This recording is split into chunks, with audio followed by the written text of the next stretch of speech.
À la une de l'actualité, Bassoul, sans nouvelles d'une centaine de ses habitants depuis 3 semaines. Candidats à l'émigration clandestine, ils étaient partis des îles Saloum, parmi eux des femmes et des enfants mineurs. Nous reviendrons sur le décès de Mohamedou Moustapha Ba, l'ancien ministre des Finances et du Budget en France, avec le témoignage de son ancien collègue ministre Sambassi, avec qui il participait à la plupart des sessions à l'Assemblée nationale devant les députés. Vous entendrez également d'autres témoignages sur le défunt.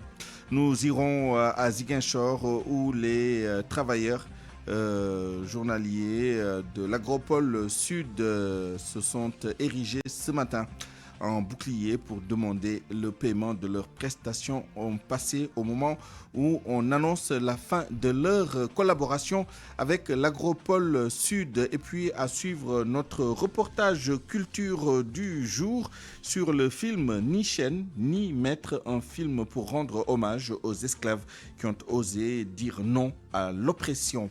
À la mise en onde de cette édition, Hamadine Ndiaye.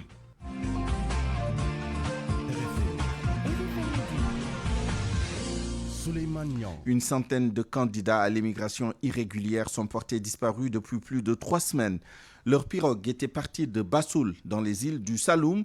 Des femmes et des mineurs se trouvaient dans cette embarcation. Leur famille lance un cri du cœur. Voici Fatou Ndong, dite Mbach Ndong, une habitante de Bassoul. Elle est interrogée par El Hadj Ndiogou Diène. Ils ont quitté Bassoul le 20 octobre et depuis lors, nous sommes sans nouvelles d'eux. Je ne connais pas le nombre exact de gens qui étaient à bord de la pirogue, mais on parle de 130 personnes, des hommes et des femmes. Moi qui vous parle, ma fille Sally en fait partie. Ils sont partis de Bassoul et depuis aucune information les concernant. Comme vous pouvez l'imaginer, nous sommes dans le désarroi total. Mes proches parents sont ici dans ma chambre en train de pleurer parce que l'attente commence à être longue depuis le 20 octobre. Ça dure quand même. Le président de l'ONG Horizon Sans Frontières déplore cette situation. Il appelle à une union sacrée sur la question migratoire. Boubacar Seye propose par ailleurs la mise en place d'une commission nationale chargée de la migration. Nous l'écoutons. L'heure est grave, vu la récurrence de ces drames. L'urgence est absolue parce que tout simplement ce fléau est devenu structurel. C'est pourquoi aujourd'hui, je voudrais inviter toute la classe politique de ce pays, toutes les couches sociales à l'union pour endiguer le fléau. Il faudra faire de cette problématique une offre électorale, ne serait-ce que pour sensibiliser les personnes les plus vulnérables, les esprits. Ça devrait être la priorité de cette campagne aujourd'hui. Et c'est pourquoi je demande l'union de tout le monde. Il faudra faire taire toutes les instrumentalisations politiques de ce dossier-là pour qu'ensemble, on puisse quand même trouver des solutions alternatives. Par ailleurs aussi, je voudrais profiter pour demander à l'État du Sénégal, vu l'urgence et la recrudescence de ces drames, de mettre en place une commission nationale indépendante ou bien une délégation spéciale exclusivement dédiée à la question, ce qui permettra dans une démarche systémique essayer de trouver des solutions alternatives, ne serait-ce que pour réduire les risques à des proportions tolérables. Revenons maintenant sur le décès de Mohamedou Moustapha Ba. Nioro pleure son fils. Le maire de Porokhane ne trouve pas les mots pour qualifier cette perte. C'est un homme d'une dimension exceptionnelle qui s'en est allé. Un fonctionnaire qui a toujours accompagné les couches vulnérables de sa communauté. Écoutez le témoignage de Alassane Ba, maire de Porokhane, des propos recueillis par Fatumbo. Il était un homme multidimensionnel qui ne lésinait pas sur ses propres moyens pour accompagner les plus démunis, pour soulager leurs souffrances, pour soulager leurs problèmes de manière très générale. C'était quelqu'un qui, lors des événements religieux, venait accompagner les couches les plus vulnérables du département. Et un jour, au cours de nos entretiens, il me disait que ce que je fais pour le département de Nioro, c'est ce que je suis en train de faire pour d'autres départements. Et chaque fois que le besoin se faisait sentir, il n'hésitait pas. Combien de malades ont été secourus? C'est quelqu'un que Nioro va pleurer. Il est impossible de remplacer Mohamedou Moustapha Ba à Nioro. Voilà un digne fils du Sénégal qui est parti et que les Sénégalais vont pleurer pendant des dizaines et des dizaines d'années. Et nous présentons toutes nos condoléances à l'ensemble des Sénégalais, mais plus particulièrement à l'ensemble des populations du département de Nioro, son terroir naturel. C'est un fervent musulman qui est parti. C'est vraiment un être, un ami exceptionnel, qu'il repose en paix. Autre témoignage, celui de l'ancien ministre des Relations avec les institutions. Sambassi était toujours aux côtés du défunt lors des séances à l'Assemblée nationale. Il garde le souvenir d'un homme compétent et humble. Écoutons son témoignage avec El Hadj Ndiogou Diène. Amadou Moussa Baba et moi avons été pendant de très longues heures, de très nombreux jours durant, côte à côte à l'Assemblée nationale. En dehors évidemment de nos réunions à la présidence de la République. Je garde de lui le souvenir d'un homme exceptionnel à tous égards, un cadre sémillant, un travailleur émérite, un brillant intellectuel. Et en dépit de ses charges, et en dépit de ses fonctions, en dépit également du prestige qui accompagnait la charge qu'il avait réussi à ne pas s'égarer, à ne pas s'oublier. Il était resté humain. J'entends par là que Amadou Moussa Baba avait tout le temps une minute pour chacun. Il ne regardait personne de haut. Il répondait au téléphone. Il était joignable. Il était accessible. Bref, il était humain.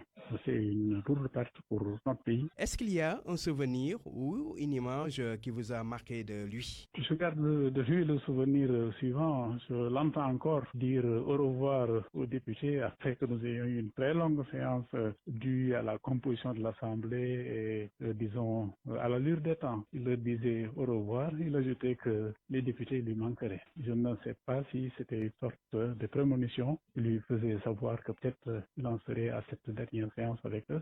En tout cas, il était affable ce jour-là particulièrement. Et je crois que de tous côtés, il a été applaudi. Le corps de Mamadou Moustapha Ba est annoncé à Dakar dans les tout prochains jours. RFM, la radio de toute l'actualité. Yoro Dia charge le Premier ministre et leader de PASTEF après sa sortie sur la crise casamançaise et la mutation du général Kandé. Selon l'ancien ministre et porte-parole de la présidence de la République, c'est Ousmane Sonko lui-même qui constitue une menace pour la sécurité du pays. Il ajoute que le Premier ministre n'a pas le pouvoir d'interdire aux Sénégalais d'évoquer le dossier de la Casamance avec responsabilité. Yoro Dia était l'invité d'RFM Matin.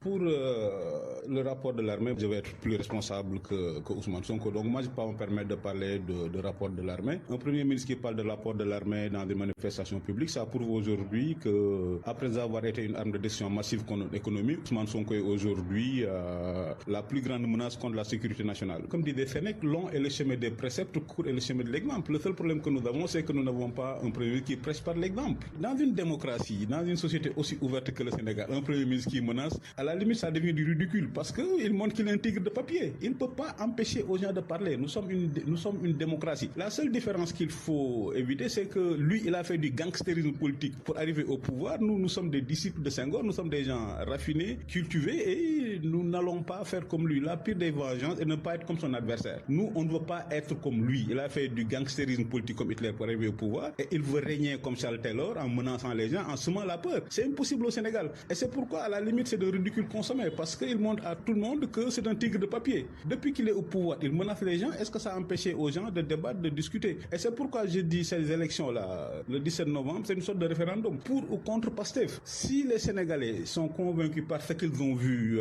les menaces, le désordre, l'économie à terre, l'absence de vision, de stratégie, le tâtonnement, maintenant les Sénégalais dans l'urne vont décider est-ce qu'ils veulent continuer avec ça ou bien ils veulent mettre fin au contrat de ces stagiaires pour qu'on remette le Sénégal sur une meilleure voie. Allons à Ziguinchor, plus précisément à l'agropole sud, située dans la commune d'Adéane. La direction a suscité la colère de plus d'une centaine d'ouvriers journaliers en mettant un terme à leurs prestations avec plusieurs mois d'arriérés de salaire. Ces ouvriers accusent dans la foulée l'administration de l'agropole sud de détourner une partie de leur rémunération. Ils ont tenu un rassemblement ce matin devant les chantiers de l'agropole. Lamine Ba, Ziguinchor.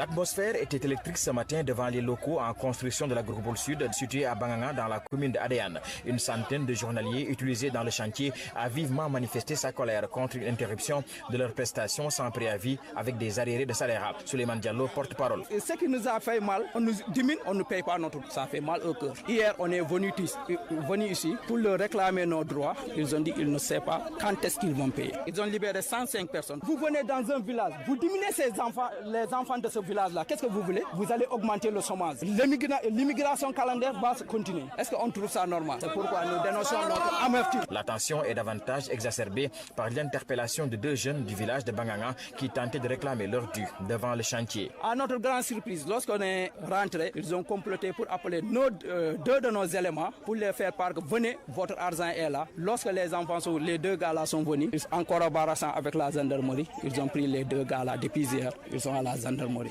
Jusqu'à présent, nous n'avons pas de... Les journaliers de l'Agropole Sud disent être davantage révoltés par le détournement d'une partie de leurs émoluments par l'employeur. Maçon, normalement, on doit te payer 8 000 francs, mais nous, on nous paye 5 000 francs. Les manœuvres, 3 000 francs. Nous, on ne savait rien. Le paiement passait entre leurs mains, les chefs de chantier. Si on paye les manœuvres 5 000, on retire les 2 000 francs. On met ça dans leur poste, on paie les manœuvres 3 000. Est-ce que ça c'est normal? C'est pas normal. C'est du vol. C'est du vol. L'Agropole Sud érigé à Adéane est censé œuvrer à la valorisation des chaînes de valeur dans l'optique de booster le tissu industriel. Mais sa mise en service connaît un grand retard. Lamine Ba, Ziguinchor, Radio Futur Média. Le coordonnateur de l'Agropole Sud s'est rendu sur les lieux de la contestation pour s'enquérir de la situation. Ousseynou Konaté promet de réagir plus tard à la sortie des journaliers qui travaillent sur le chantier de l'Agropole Sud. Amnesty International demande à la compagnie pétrolière Woodside de prendre des mesures dans le but de réduire l'impact de l'exploitation du pétrole sur la vie des communautés. Un forum a été organisé à Foundiougne sur les droits des communautés dans le cadre de l'exploitation du pétrole. Et c'est parce que les conséquences commencent à se faire sentir, selon les femmes du département. Aminata Goudjabi. Malgré les nombreuses sensibilisations et les assurances, les femmes du delta du Saloum sont toujours sceptiques. L'exploitation du pétrole au Fort de Sangomar a des conséquences sur leurs activités économiques et sur l'environnement selon elles.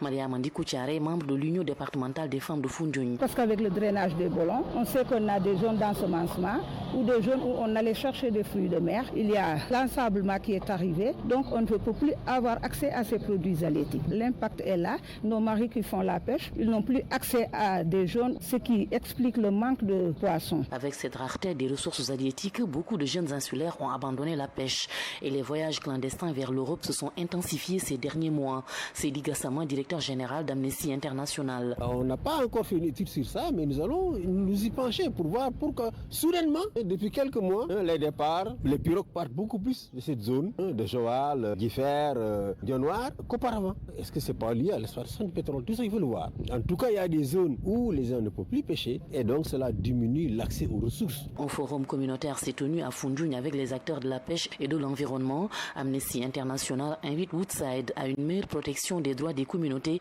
dans le cadre de l'exploitation du pétrole dans le delta du Saloum. Il est important que Woodside prenne toutes les mesures nécessaires pour minimiser ces impacts. Et pour cela, il faut que l'État du Sénégal, la société civile et cette société-là à l'œil. Woodside n'est pas pour nous un ennemi. Woodside est un partenaire du pays.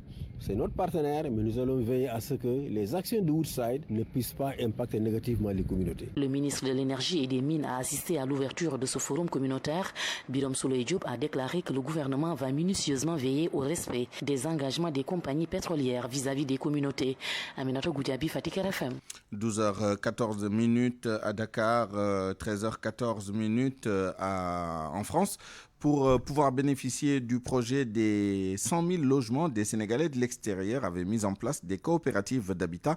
Mais les choses ne bougent plus à leurs yeux depuis l'arrivée des nouvelles autorités. Et c'est pourquoi ils demandent aux responsables de la coopérative d'habitat des Sénégalais de France de réagir pour faire bouger les choses. L'un d'entre eux, Cher Agne, au micro de Cher Sidou Silla, notre correspondant.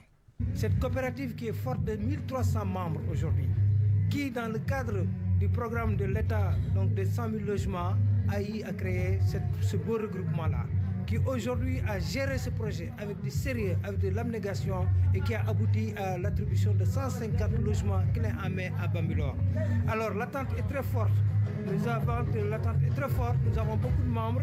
Alors nous voulons lancer un appel à l'endroit de nos nouvelles autorités pour vraiment accélérer le processus. Nous savons que l'État c'est de la continuité. Nous sommes sûrs qu'ils vont continuer ce projet-là et nous leur recommandons vraiment cette coopérative pour le prolongement de ce projet au grand bénéfice de toutes les dames de la France et de la diaspora en Haïti. Et puis un mot sur le colloque scientifique sur la démocratie en Afrique de l'Ouest. Le ministre des Forces armées trouve pertinent le cadre de réflexion vu les défis auxquels le Sénégal est confronté. Selon le général Biram Diop, la société civile doit s'impliquer dans les questions sécuritaires pour prendre en charge de manière durable cette question, car l'État ne peut pas tout assurer. Le général Biram Diop était donc à ce colloque ce matin.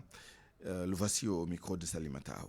Il s'agit de réfléchir sur la démocratie à l'épreuve des nouveaux défis sécuritaires en Afrique de l'Ouest et au Sahel. Le thème ne pouvait pas être mieux choisi compte tenu des nombreux défis auxquels nous sommes confrontés aujourd'hui dans notre sous-région. Des défis liés à l'extrémisme violent, au terrorisme, aux catastrophes naturelles de plus en plus, qui demandent une résilience très forte, aux crimes transnationaux organisés, aux inégalités sociales avec leurs conséquences. Bref, pour ne citer que ces défis-là. Ces défis peuvent remettre en cause la sécurité de nos États et la sécurité de notre sous-région. Et comme vous conviendrez avec moi que la démocratie et la sécurité se soutiennent mutuellement. Si la démocratie s'affaiblit, bien entendu que cela aura des impacts négatifs sur la sécurité de la communauté, de la société. Si la sécurité s'affaiblit, bien entendu, ça aura également des répercussions négatives sur le niveau de démocratie. Donc nous devons travailler de manière concomitante à renforcer et notre démocratie et notre sécurité parce que les deux vont de pair. Et cela se fait au niveau national, mais aussi au niveau sous-régional, compte tenu de la transnationalité des défis. Et pour cela, nous devons mettre en place des mécanismes très efficaces qui nous permettent ensemble, dans les sous-régions, au niveau continental, de nous donner la main pour prendre en charge de manière durable les problématiques sécuritaires. Mais cette responsabilité n'incombe pas seulement qu'à l'État. C'est une responsabilité qui incombe aussi à la société civile, mais aussi à nos citoyens pris individuellement. Qui mieux que le citoyen peut prendre en charge sa propre sécurité? RFM. L'actualité internationale. Le journal international avec vous, Anna Rocha. Bonjour. Bonjour, Souleymane. Bonjour à tous. L'actualité internationale, c'est bien sûr les élections aux États-Unis, mais nous y reviendrons dans un instant. Avant cela, allons au Soudan, où 10 civils ont été tués dans une attaque attribuée aux paramilitaires. C'était au cours d'une attaque survenue dans la nuit de lundi à mardi, attaque attribuée aux forces de soutien rapide dans l'état d'Al Jazeera, dans le centre du Soudan. Au moins 25 personnes sont mortes après le naufrage volontaire de leur embarcation par des trafiquants entre les Comores et Mayotte. Selon l'OIM, l'Organisation internationale pour les migrations, le bateau transportait une trentaine de personnes, dont 2 enfants et 2 nourrissons. Il y a 5 survivants secourus par des pêcheurs samedi matin.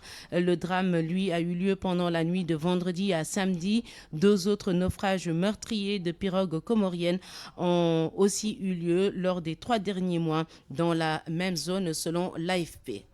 En Guinée équatoriale, une fuite de sextape secoue le pays. Des centaines de vidéos pornographiques impliquant hauts fonctionnaires et des femmes de dignitaires ont été diffusées sur les réseaux sociaux. Les autorités ont décidé de réduire le flux Internet et annoncent de possibles sanctions. Ce mardi, c'est donc jour de vote aux États-Unis. Et oui, Souleymane, c'est le jour J du duel tant attendu entre la candidate démocrate Kamala Harris et le candidat républicain Donald Trump. Aujourd'hui, ce sont 240 millions d'électeurs qui sont appelés aux urnes, même si plus de 82 millions d'électeurs ont déjà voté par anticipation. Les premières tendances sont attendues dans la nuit aujourd'hui donc aux États-Unis. Je vous rappelle que la RFM vous propose une soirée électorale sur cette élection présidentielle américaine à partir de minuit. Ce sera en compagnie de Macoumbe Bey et de ses invités. Rendez-vous bien noté. Merci Anna Rocha, il est 12h20. RFM Sport.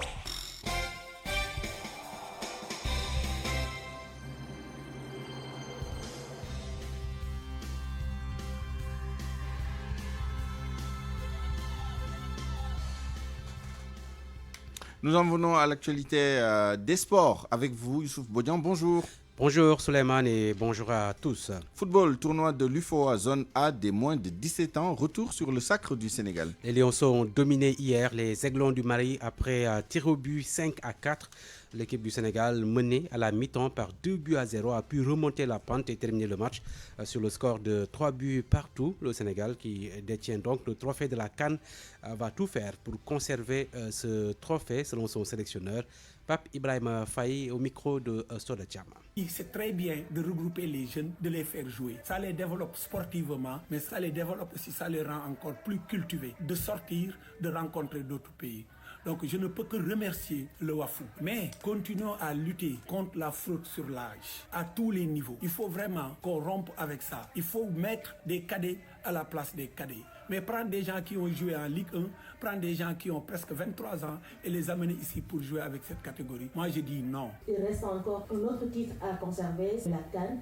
Quelles seront donc les perspectives, la préparation? Comment est-ce que vous comptez vous y prendre pour bien conserver aussi le titre de la CAN? Nous préparons la CAN sérieusement. Actuellement, je n'ai pas de repère. Je ne sais pas à quelle date. Mais les gens ont dit que ça sera peut-être au mois d'avril. Je ne sais pas où aussi. Mais donc après, nous allons faire un plan d'action, le présenter à la fédération ou bien même à mon patron, à la direction technique nationale. Donc la CAN sera préparée sérieusement. Et si possible, d'avoir des matchs amicaux avec des pays. Parce que dans le plan d'action, j'avais mis la Côte d'Ivoire, j'avais mis le Burkina Faso, j'avais mis le Niger. Le Burkina Faso parce que c'est des voisins aux Maliens. Presque c'est le même style. Donc je vais encore dans le plan d'action essayer de mettre des équipes à jouer. Si possible, Khairoum. Si ce n'est pas possible aussi, ça ne va pas m'empêcher de continuer à former et à travailler avec les gens. Par Ibrahima Faye, le sélectionneur de l'équipe des moins de 17 ans du Sénégal, qui gagne donc le tournoi de l'UFOA. Le Mali perd son titre, mais son sélectionneur est satisfait du comportement de son équipe dans ce tournoi. Il s'appelle Adama Djifla Diallo. Il est au micro de Soda Chama. Bon, je suis très satisfait quand même de mon bilan, du bilan de mon équipe. Je pense qu'on a quand même produit du beau football. Déjà à ce niveau, c'est vrai. L'objectif, c'était de se qualifier pour la phase finale de la CAN. Encore, en plus de ça aussi, il fallait quand même former les jeunes. Et je pense que je suis sur le bon chemin. Déjà, les jeunes, ils grandissent de jour en jour en jouant du bon football. Et moi, je suis satisfait. C'est vrai, il y a la CAN qui arrive, on va préparer. Ça, c'était quand même la qualification. On a eu la qualification, on remercie le bon Dieu. On va préparer la CAN pour aller faire une bonne prestation là-bas, Inch'Allah. La porte n'est pas fermée. Peut-être arriver là-bas, on va quand même essayer de voir d'autres petits. Et si on les trouve plus bons ou plus convaincants que ceux-là, on va les remplacer. Sinon, quand même, on va rester avec eux, quoi. Ligue des champions européenne, début de la 4e journée ce soir. Ce soir, donc, parmi les affiches phares à 20h, le Real Madrid qui détient donc le trophée, qui reçoit le Milan AC. À la même heure, Liverpool sera opposé au Bayer Leverkusen, le champion d'Allemagne. Lille reçoit la Juventus de Turin. Manchester City se déplace au Sporting Portugal.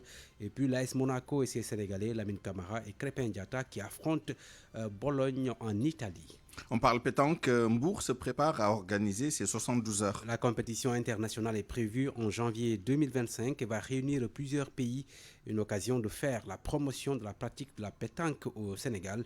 L'initiateur des 72 heures de pétanque de Mbour qui demande l'appui des autorités sénégalaises afin de mettre nos joueurs dans de bonnes conditions. L'international François Farandjaï est au micro de Ndeye Matidieng. Ah ouais, là j'organise on peut dire un mini-concours national quand même pour préparer les 72 heures de pétanque qui se déroulera le 24, 25, 26 janvier, un tournoi international. C'est la 7e édition qu'on fait. Avec des tas de pays, on peut avoir toujours 100, 130, 140 triplettes, équivalent de combien de personnes? 200 ou 300 on peut dire. Il y a tous les pays africains qui seront là, les pays européens et l'équipe nationale sûrement, les 2 équipes nationales du Sénégal. Ouais, mais j'ai fait toujours un appel pour les autorités, pour les 72 heures de pétanque de Sali, qui est connu. Et là, j'ai fait la 7e édition que j'organise. Je tiens au ministère des Sports, au gouvernement, pourquoi pas, ou des soutiens d'autres sponsoring qui sera présent parce que c'est un concours international et visible. L'international de pétanque, François Farandjaï, qui organise donc les 72 heures de Sali Souleymane. Merci Youssouf Bodian, 12h25. RFM, partout, tout le temps. Ni chaîne, ni maître. Un film pour rendre hommage aux esclaves qui ont osé dire non à l'oppression. C'est aussi pour rendre fiers les nouvelles générations descendants de ces esclaves, Wolof notamment, capturés sur l'île Maurice. Après sa sortie il y a un mois en France, il sera en salle à partir de vendredi à Dakar. Mais déjà, l'avant-première a eu lieu ce week-end.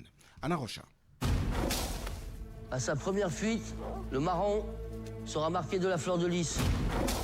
S'il récidive... C'est l'histoire de Massamba et de sa fille Mati. Ils travaillent dans une plantation de canne à sucre en Île-de-France, actuelle île Maurice. Un drame qui met en lumière la résistance de certains esclaves qui ont dit non à l'oppression. Un film davantage sur le marronnage que sur l'esclavage, explique Simon Moutaïrou, le réalisateur. Ce que je m'intéresse vraiment aux hommes et aux femmes qui ont le courage de s'enfuir, qui ont le courage de briser leurs chaînes. Et c'est cette image de fierté que je veux donner. C'est le premier long métrage du franco-béninois, nourri par des histoires familiales du temps du Dahomey. Mais c'est en 2009, au cours d'un voyage en île Maurice, que le film se dessine vraiment. Encore aujourd'hui, la capitale de Maurice, tu as un quartier qui s'appelle Camp Yolof, qui était un ancien camp d'esclaves Wolof avant l'abolition.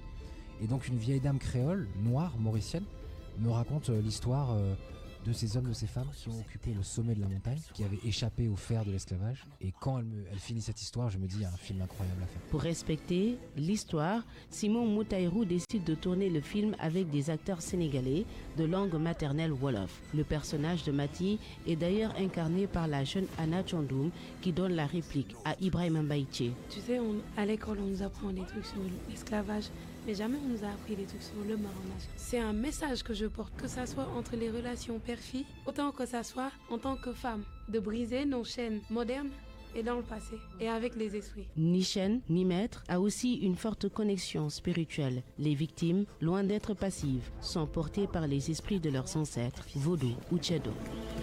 Tu sais où elle va? Reste ici! RFM, la presse du jour. Autoroute de l'avenir et ses stickers rapido. AAS, Association des assureurs du Sénégal, vous offre votre revue de presse. La revue de presse avec Mohamed Ali Mouba.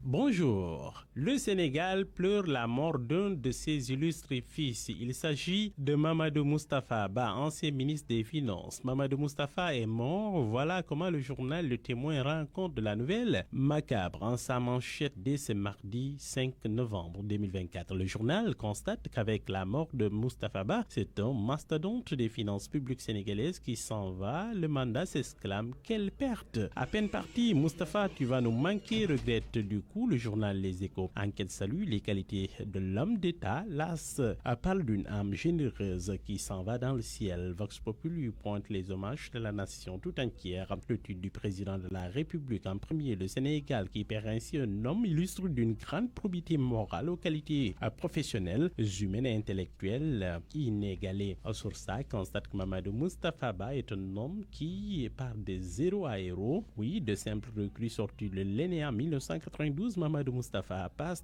une vingtaine d'années à la direction de la coopération économique dont il fut finalement le directeur. L'ancien pensionnaire du Prytanée militaire de Saint-Louis a notamment participé activement à l'élaboration et la mise en œuvre du plan Sénégal émergent. Cheikh Diba, le ministre des Finances, dit avoir beaucoup appris aux côtés du natif de Nioro dont il était le conseil technique alors que Mamadou Moustapha était directeur général du budget. Le président Bassirou Faye dit qu'il a appris avec tristesse le décès de Mamadou Moustapha Ba, ancien ministre des Finances du Sénégal. Ses pensées accompagnent sa famille. Macky Sall a fait un tweet lui aussi. Il dit: notre pays perd un nul fils d'une grande probité morale, un cadre émérite aux qualités professionnelles, humaines et intellectuelles exceptionnelles. Le Sénégal a perdu un digne fils, un de ses meilleurs fonctionnaires. J'ai décidé de suspendre ma campagne hier et aujourd'hui. Dixit Amadou Ba, je retourne à Dakar pour rencontrer sa famille parce que tout le monde sait que nous étions très proches. Je le connais depuis longtemps et nous avons cheminé ensemble. Le journal L'Observateur note que le natif de Nioro a succombé du suite d'une courte maladie à Paris à l'âge de 59 ans. Le confrère a publié un message intriguant ou peut-être prémonitoire de Mamadou Moustapha Ba dans un échange que le confrère a eu avec lui. Il dit: j'ai le regret de vous dire que je suis actuellement à Paris. Je rentre à Dakar sous surveillance. À peine sorti de prison que Bougane solde ses comptes avec Ousmane Ousmane Sonko et compagnie énonce textuellement Vox Populi. Il tire sur le ministre de l'Intérieur, le patron de la gendarmerie, le procureur de Tambacounda qui l'accuse d'avoir agi en vrai militant de Pastef les Patriotes. Bougane qui formule par ailleurs 3 demandes à Ousmane Sonko publiées dans les 24 heures. Votre déclaration de patrimoine, dire dans les 24 heures et publiquement si vous allez criminaliser l'homosexualité une fois à l'Assemblée nationale. Confirmez aussi ou infirmez si vous êtes titulaire d'un compte bancaire à l'étranger. Titre du journal Tribune, Bougane solde ses comptes et lance un défi à Ousmane Sonko. Barthélémy Diaz en campagne électorale à Kaffrine pour le compte de Sam Sakadou. Il promet de criminaliser, en tout cas, je cite, le mensonge au Sénégal. Dans Walfatri, Cheikh Tidiane Dièye, le ministre de l'Hydraulique et de l'Assainissement, tacle lui Amadou Ba. En Casamance, Sonko multiplie les promesses. Selon le Témoin, il donne une méthode pour sortir la zone de la pauvreté. Dans Vox Populi, Thierno Alassane Sall et Abdoul Mbaye chargent le tandem Diomaye Sonko. Les deux n'ont pas la compétence nécessaire pour sortir le pays de l'ornière. La présidentielle américaine, puis de Donald Trump ou de Kamala Harris, va succéder à Joe Biden. Réponse tout à l'heure. Les Américains votent donc aujourd'hui, appelés aux urnes pour choisir le 47e président de la République. Commentaire de vieux savanneurs dans Sud Quotidien, qui de Donald Trump ou de Kamala Harris, alors que plus de 75 millions d'Américains ont voté par correspondance et de manière anticipée, notamment dans les 7 États pivots, le Nevada, la Pennsylvanie, le Michigan, le Wisconsin, la Géorgie, la Caroline du Nord, l'Arizona. C'est aujourd'hui donc que les grands électeurs américains vont décider qui sera le prochain ou la prochaine président des États-Unis d'Amérique. Si l'on en croit les sondages, le scrutin sera très serré. La seule certitude est que nous avons affaire à une élection fortement polarisée et d'une violence unie avec le candidat Donald Trump complètement désinhibé, se livrant à toutes sortes d'outres. Le commentateur de poursuivre dans toute cette confusion où le souvenir de l'invasion du Capitole est encore vivace. Ce jour d'élection est visité par la crainte de troubles, voire de déferlement de violence incontrôlable. L'Amérique donc retient son souffle tant l'issue de cette élection est incertaine et grosse de danger, redoutant le pire. La capitale Washington se barricade, énonce textuellement le commentateur. Autoroute de l'avenir et ses stickers rapido. AAS, Association des assureurs du Sénégal, vous ont offert votre revue de presse. C'est la fin de cette édition à 12h32. Je vous remercie de l'avoir suivi. Merci à toute l'équipe qui l'a préparé et réalisé. El Hadj Ndiogou Diène à la rédaction en chef, Barthélémy Ngom à la coordination, à la mise en onde Hamadi Ndiaye, à la production Fodé Keita. À 13h, retrouvez Barthélémy Ngom pour le grand journal en Wolof. Dans un instant, le journal de la campagne à la présentation Georges Déthié Diop. Bonjour. Bonjour Souleymane Niang.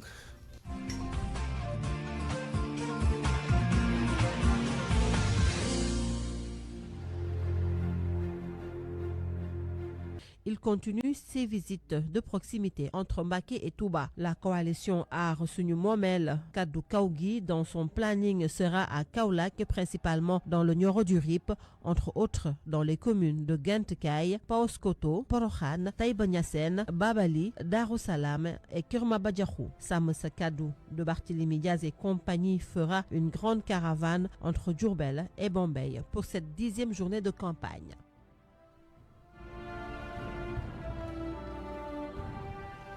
Le secteur des médias au cœur de la campagne de Adama Faye, le discours de Serigne Modou Bousso Dieng sur l'homosexualité, l'alliance entre Taku Wallu et Jam ak Njeriñ à Koungheul. Actu campagne Famadion.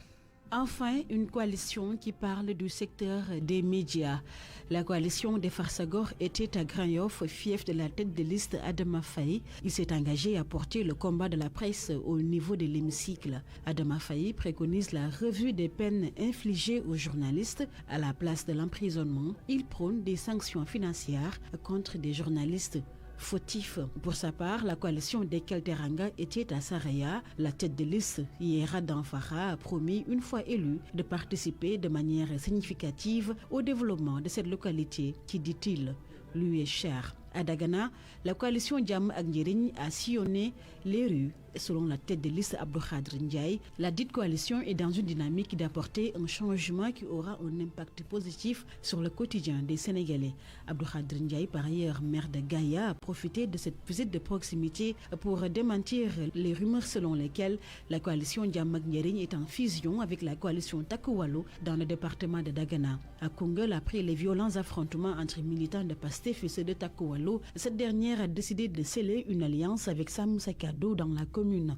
Selon la tête de liste nationale de la coalition Sam Moussa Kadou qui était à Koungheul, il est urgent de redresser la barque lors de cette élection du 17 novembre. Barthélémy Diaz a notamment dénoncé les ajustements du gouvernement à travers les sorties médiatiques du Premier ministre Ousmane Sonko. Selon le maire de Dakar, il ne faudrait pas commettre l'erreur de laisser la majorité parlementaire à des manipulateurs sans éthique ni honneur. La coalition Union du groupe patriotique, elle, était à Kaffrine. Sa tête de liste, Serigne Modou Bousso Dieng, a fait de la question de la criminalisation de l'homosexualité une priorité. Une fois élu député, il s'engage à défendre les Sénégalais en portant ce combat contre l'homosexualité.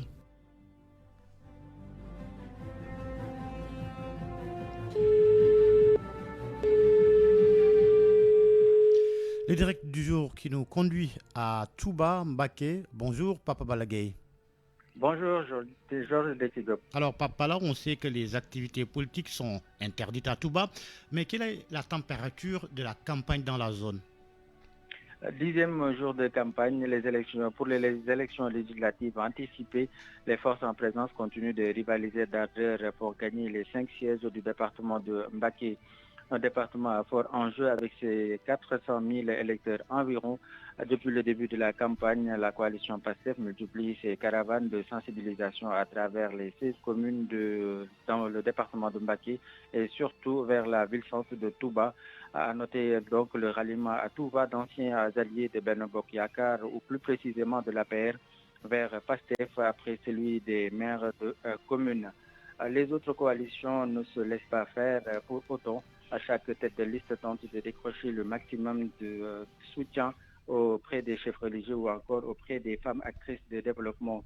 On peut citer donc la coalition Diamak Ndiaring, la coalition And Nawlé, la coalition Unité, la coalition Takku Wallu, qui a d'ailleurs reçu ordre de suspension des activités suite au décès de Moustapha Ba, ancien ministre des Finances, And Bessal Sénégal, Dekal Teranga, entre autres, qui sont plus déterminés sur le terrain pour l'heure en attendant la réaction d'autres, peut-être d'ici la fin ou la dernière semaine donc de campagne.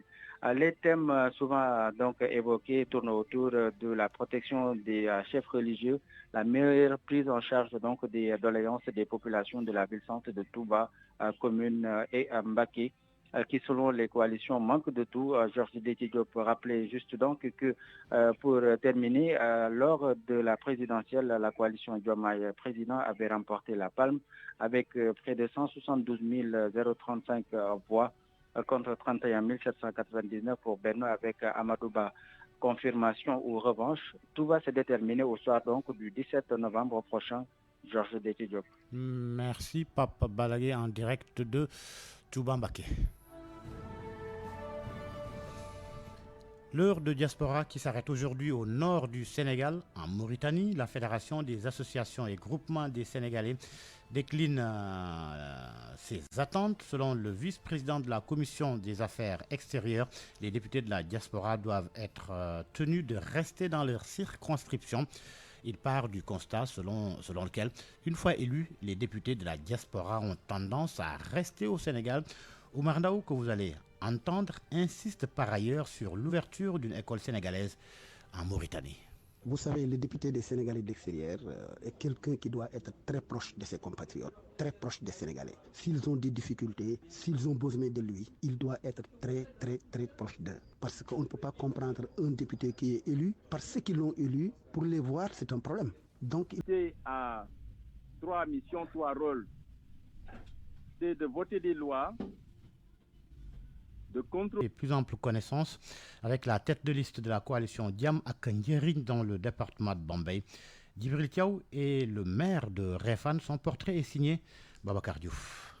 Tête de liste départementale de la coalition Diamang Diaring de l'ex-premier ministre Amadou Ba, Dr Djibril Thiaw ambitionne d'être le député que Bambey n'a jamais connu. Le réceptacle des besoins, des préoccupations des populations du département de Bambey pour les transmettre à qui de droit, mais aussi d'apporter notre réflexion au niveau de l'hémicycle à tous les projets de loi qui seront proposés aux députés.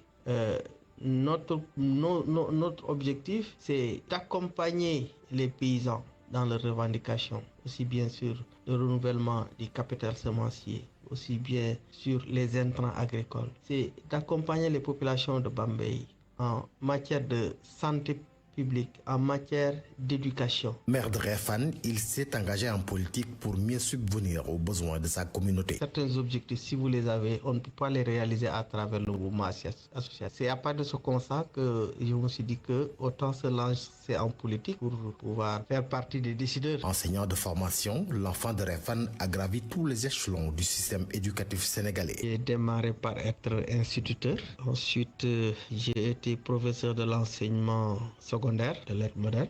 Ensuite, puis j'ai été inspecteur de l'éducation nationale à l'IF de Dakar Plateau pendant 2 ans. J'ai été recruté à l'Université Anta Diop de Dakar en 2011 comme enseignant-chercheur et présentement je suis maître de conférence titulaire. Traversé dans le social, Dr Djibril Thiaw s'illustre beaucoup par ses appuis aux différentes organisations de jeunes et de femmes du département de Bambey. Bambey, RFM, Babacar Diouf. Merci Babacar Diouf. La VAR aujourd'hui qui rattrape Mamboy Diao, ancien directeur des domaines, ancien membre de l'Alliance pour la République. Vous l'aurez constaté, il bat désormais campagne pour le compte et sous la casquette PASTEF. Mamboy Diao, les turpitudes d'un politique passé du beige marron au vert blanc de PASTEF. Le temps d'une campagne, Mohamed Alimba déroule la VAR. Mamboy Diao égale Sonko, Sonko égale Mamboy Diao. C'est une décision qui, sans surprise, c'est une bonne chose. Ça veut dire que dans le cadre de mon parcours politique, depuis que je suis dedans, en 2012 jusqu'à aujourd'hui, il n'y a pas eu de contradiction, en tout cas du point de vue humain majeur, qui pouvait aujourd'hui signifier une distorsion ou une distance entre moi et le principal animateur, la tête de file de PASTEF, à savoir le président Ousmane Sonko. L'ancien directeur des domaines sous Macky Sall roule désormais pour PASTEF, les Patriotes.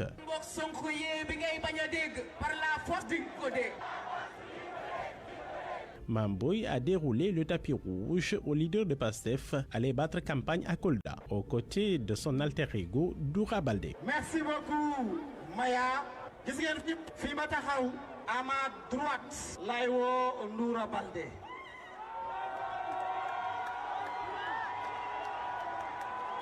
Merci beaucoup. À ma gauche, Mathieu Mamboy Diao. Oui, Mamboy Diao n'a pas toujours eu le même élan et le même entrain pour Ousmane Sonko, qui le lui rendait bien.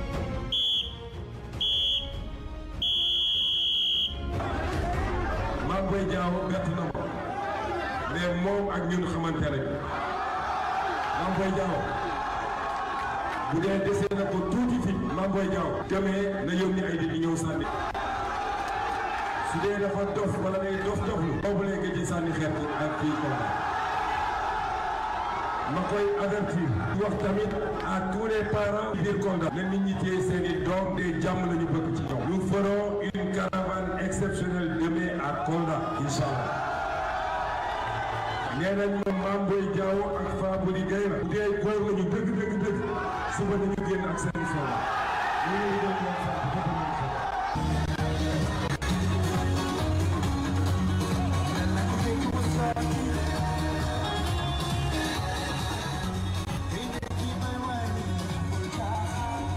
Au plus fort de la crise entre Sonko et Macky Sall, Mamboy avait même pris fait et cause pour le président Sall. Sonko incarnait d'une certaine façon la violence. ak doole goo mënti am munoo jàkkaarloog sunu réew ndax sunu réew moo la gën. Le Sénégal est éternel, nos destins sont éphémères. Du dëgg. Au sujet de la troisième candidature de Macky Sall, au plus fort du débat, voici ce que Mamboy disait pour demander au président Sall de rester. On ne calcule pas. On a un homme qui a un destin pour un Sénégal. On a un homme qui a un destin mondial qui l'attend. Bu ñu ko tayele nag moom it bu ñu ko tànnee comme candidat na ngeen dëggal seen bopp na ngeen gëm yàlla ku gëmul lu ñuy def ngelawaay na génn salle bi moo gën a rafet. Moi je vous donne 30 secondes dans mon discours 30 secondes laa jël sama discours ku gëmul lu ñuy def na génn salle bi man dama gëm li may wax ndax damay déglu ñii nga xam ne ñoo toog fii tey di wax yow la ñu bëgg yow la ñu wóolu. L'Afrique occidentale aussi a besoin de vous bu dee moom kese la. Il a tout son avenir devant lui mais bu demee ñun Sénégal ñooy ñàkk sama wax gudd na gàtt na fii la mu yem asalaamaaleykum wa rahmatullah jërë ngeen jëf.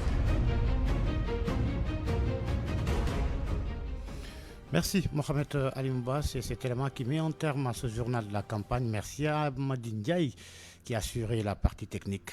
Merci à vous également de nous avoir suivis.